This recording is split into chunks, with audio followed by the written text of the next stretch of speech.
Buenos días, aquí desde Thomson Reuters, Argentina. Mi nombre es Andrea Quintana. Tenemos el gusto de entrevistar al doctor Balán. El doctor es consultor impositivo y especialista en el ámbito agropecuario. ¿Qué tal, doctor? Muchas gracias por concedernos la entrevista. Muchas gracias por la invitación, es un gusto participar en la misma. Gracias, doctor.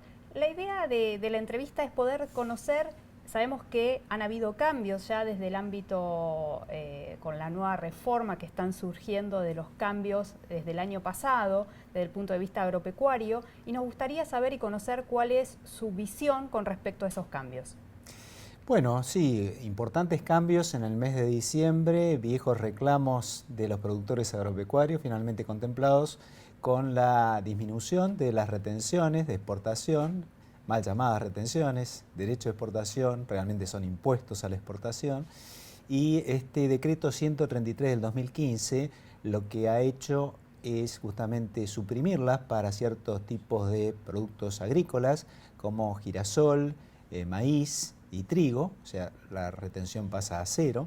Y en lo que hace a soja hay una disminución de 5 puntos porcentuales, o sea, baja del 35 al 30%, con el compromiso de seguir bajando, seguir reduciendo 5 puntos porcentuales anuales hasta su definitiva eliminación. Y también hemos tenido disminución y reducción en otros productos agropecuarios, en la parte cárnica, así que esto implica una muy buena noticia para los productores, tiene efecto a partir de la misma publicación del decreto 133 del 2015, esto es a partir del 17 de diciembre del 2015, año pasado, y por otra parte tenemos la eliminación del cepo cambiario, que también operó desde esa fecha y genera evidentemente un mayor valor para el productor agropecuario de sus productos para exportación, pero también esto incide clarísimamente en el productor local, dado que el productor local no maneja los precios, sino que vienen absolutamente dados, ¿no?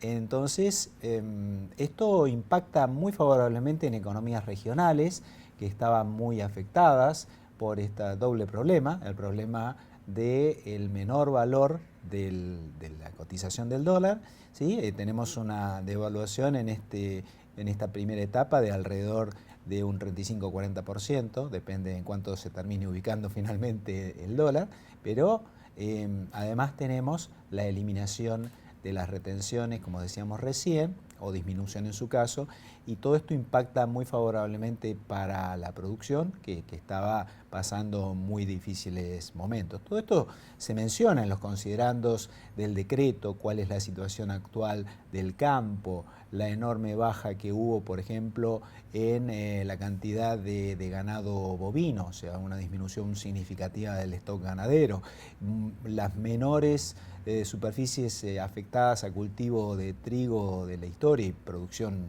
mínima. Y todo esto seguramente se va a revertir con estas nuevas medidas.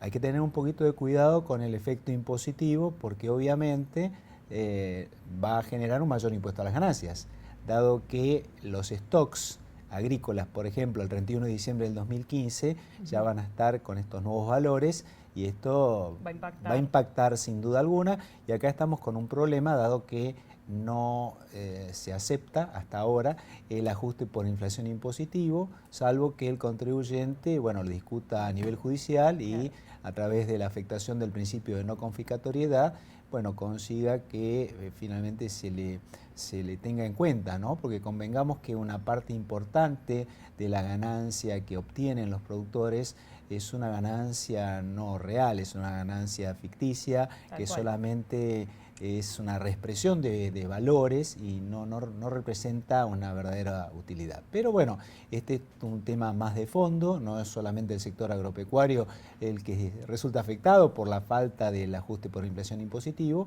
y veremos qué es lo que ocurre al respecto. Perfecto. En función a su criterio, ¿qué otras medidas cree que son necesarias para ese sector? Bueno, en realidad hay muchas medidas que deberían aplicarse. Hoy los productores están afectados por temas de fondo y temas de forma, pero por ejemplo sufren, especialmente los pequeños y medianos productores, sufren una multiplicidad de regímenes informativos cada vez más y más. Es una catarata impresionante. Está el tema de la superficie afectada, cultivo de invierno, cultivo de verano, la capacidad productiva, como se ha dado en llamar, el tema de la producción a medida que se va cosechando. O sea, son resoluciones que parece que se hubiesen aplicado desde hace décadas y en realidad es algo relativamente nuevo. Hace 4 o 5 años se ha incorporado todo este régimen informativo, lo que se ha dado en llamar la cuenta corriente granaria, y esto lo pueden hacer fácilmente los grandes productores, pero el pequeño que no tiene una capacidad administrativa o no tiene suficientes recursos, le cuesta muchísimo más. Y a todo esto hay una norma que es un poco preocupante, vamos a ver cómo se instrumenta, que es una resolución 872 del 2015, la última que emitió el Minagri con las viejas autoridades, que establece que los productores se van a tener que inscribir en el RUCA, que es el Registro Único de la Cadena Agroalimentaria, cuando en realidad los productores nunca estuvieron en este registro, dado que no forman parte de la cadena agroalimentaria, en el sentido de que no son intermediarios, ni comisionistas, ni industriales, ni exportadores, sino que son los productores. Claro. Pero bueno, esto establece la nueva norma y veremos cómo se termina instrumentando. También prevé un régimen informativo, otro más, para los productores, ¿sí? Así que tenemos AFIP, tenemos RUCA, tenemos INASA, SENASA y algunos cuantos más. Eso debería alivianarse. Y temas de fondo, y hay uno grave que es la acumulación de saldos técnicos derivado de la aplicación de la tasa reducida en el IVA. A mí me parece que en algún momento habría que sincerarlo y los saldos técnicos tal vez deberían considerarse como de libre disponibilidad, porque si no pasan a ser un costo irrecuperable. Yo creo que el tema de saldos a favor en el IVA para ciertos productores agropecuarios es realmente muy grave. Y lo último, alivianar o cambiar el tema del registro fiscal de operadores de granos, porque ante cualquier incumplimiento el fisco puede suspender o excluir, y esto ha pasado a ser una suerte de sanción virtual, porque aquel que no está en el registro fiscal de operadores de granos es una especie de paria y prácticamente no puede seguir operando, porque no estar en el registro no solamente está mal visto, sino que tiene consecuencias catastróficas en cuanto a acumulación justamente de saldos a favor, tanto en el IVA como en el impuesto a las ganancias. Así que yo creo que esos son algunos de los aspectos que deberían reverse o modificarse. Y otro tema que es de fondo y que ahora se está hablando bastante es la emergencia agropecuaria. Con los fenómenos climáticos que estamos sufriendo, ¿sí?, en el mundo y también en la Argentina, bueno, ha pasado a ser una cuestión bastante más habitual y las normas no son todo lo favorables que deberían. Hay una ley relativamente nueva del año 2009, que es la 26.509, pero prácticamente reproduce el viejo régimen de emergencia agropecuaria y tiene pocos beneficios, digamos la postergación de vencimientos, la suspensión de ejecuciones fiscales, el asunto de la desgravación de la venta forzosa de Hacienda, pero a mí me parece que debería contemplarse en forma mucho más amplia y mucho más beneficiosa la situación de los productores que tienen problemas de inundación o de sequía, ¿no? Sí, seguro. En función a todo esto y en función a los cambios que ya existieron, a los que quizás serían necesarios que existan, ¿cómo impacta o qué oportunidad le genera al profesional en ciencias económicas todo esto? No, para los profesionales en ciencias económicas es una época de oportunidades, porque no le va a faltar. Cada vez más obligaciones para productores y otros ojo, cuando uno habla de tema agropecuario, justamente tenemos que hablar no solamente de productores, sino de intermediarios, comisionistas y además múltiples áreas, ¿no? El área agrícola, ganadera, las economías regionales, distintos tipos de producciones, y todo esto va a entrar en un movimiento muy pero muy importante porque va a mejorar claramente la situación del sector y además, bueno, todos estos cambios normativos hacen que sea una muy buena oportunidad, una muy buena posibilidad para aquellos profesionales que se capaciten y que profundicen, porque hoy el tema impositivo es una especialidad, pero el tema impositivo agropecuario es, digamos, la especialidad de la especialidad, con lo cual es muy importante, digamos, meterse a fondo porque tiene sus particularidades. Tal cual. En función a todo esto, ¿usted considera también que es necesario la creación de algún tipo de carrera específica dentro de las universidades en función a lo que sería el sector agropecuario, pero la unión entre la cuestión agropecuaria y la parte impositiva? Bueno, sí, un problema que tiene la carrera de grado es que normalmente la actividad agropecuaria en materia impositiva se ve por arriba o no se analiza suficientemente.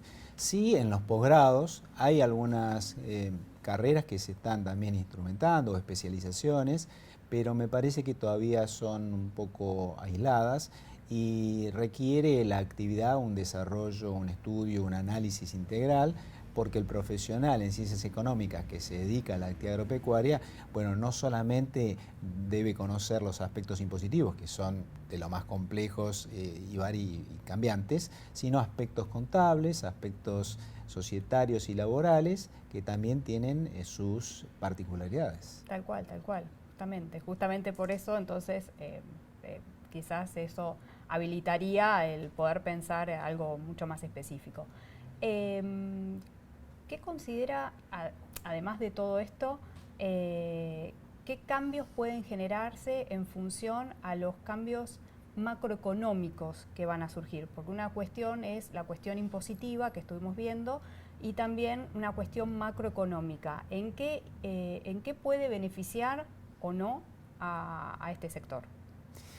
No, por lo menos las primeras medidas que tomó el nuevo gobierno son claramente favorables macroeconómicamente, ¿sí?, para la actividad agropecuaria. Recordemos que la actividad agropecuaria es fundamental en nuestro país. Somos muy eficientes para la producción agropecuaria. La forma que se ha incrementado la producción en las épocas donde no existían tantas restricciones. Otra restricción que se elimina es el famoso tema de los ROE, o sea, los permisos de exportación. Sí. Entonces, todas estas limitaciones lo que han hecho es que Argentina pierda mercados. Por ejemplo, se ha perdido casi totalmente el mercado de exportación de carnes. Nos han superado países limítrofes, esto es impensado, Paraguay, Uruguay. Entonces, hemos cedido mercados y con todas estas medidas, evidentemente, la idea es empezar a recuperarlo, porque además nuestros productos son ampliamente valorados. El tema de la marca Carne Argentina, de la cual tanto se ha hablado,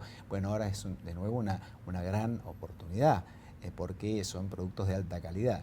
Y en materia de rindes y de inclusive sistemas productivos, siembra directa, somos, yo diría, líderes o estamos en la avanzada en la actividad productiva agropecuaria, maquinaria agrícola, porque también hay un error de considerar a la actividad agropecuaria como primaria, cuando hay muchísimos sectores y rubros que componen la actividad, como por ejemplo todo lo que es genética, todo lo que es trazabilidad y bueno, toda la parte de maquinaria agrícola, las nuevas semillas.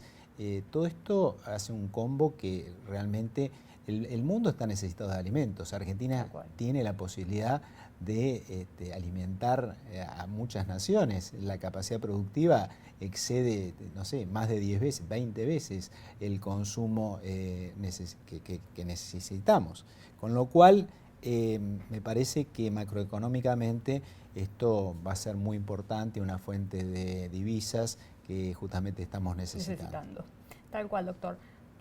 Para agradecerle y para cerrar la entrevista y agradecerles por su tiempo y por su conocimiento para poder realizar la misma, ¿le quiere decir al público, a la audiencia, algún aspecto para poder cerrar esta entrevista? Bueno, sí, yo le diría a la audiencia, a los colegas y a todos los que nos están escuchando que es un momento para aprovechar, de oportunidad, para capacitarse, para estudiar, para profundizar. Va a haber muchas oportunidades de trabajo, nuevos emprendimientos, inclusive para aquellos que quieren desarrollar, ¿no?, como emprendedores o productores que hasta ahora estaban frenando absolutamente todo a la espera de cómo se iba a definir la situación política y económica de nuestro país. Me parece que ahora ya está mucho más claro y que se viene una época, por lo menos para el sector agropecuario y pensamos que también para el resto del país, de mejora, de bonanza y de posibilidades. Muchas gracias, doctor, por su tiempo y bueno, y seguramente aquí desde Thomson Reuters Argentina continuaremos con alguna otra entrevista más adelante.